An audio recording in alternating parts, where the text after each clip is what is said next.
حاجی آخه اینجا اصلا جای پاک کردن بود ناموسن. میسم دست بالا. میسم این چیه نگاه میکنی؟ میسم میکشمت به خدا.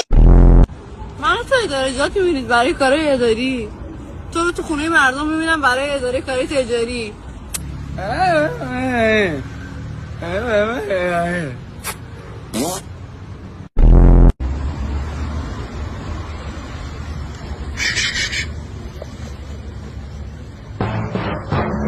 خجالت بکش تخم سگ.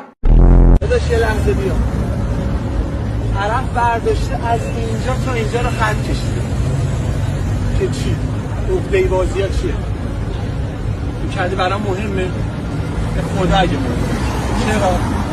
چون ماشین اصلا مال من نیست.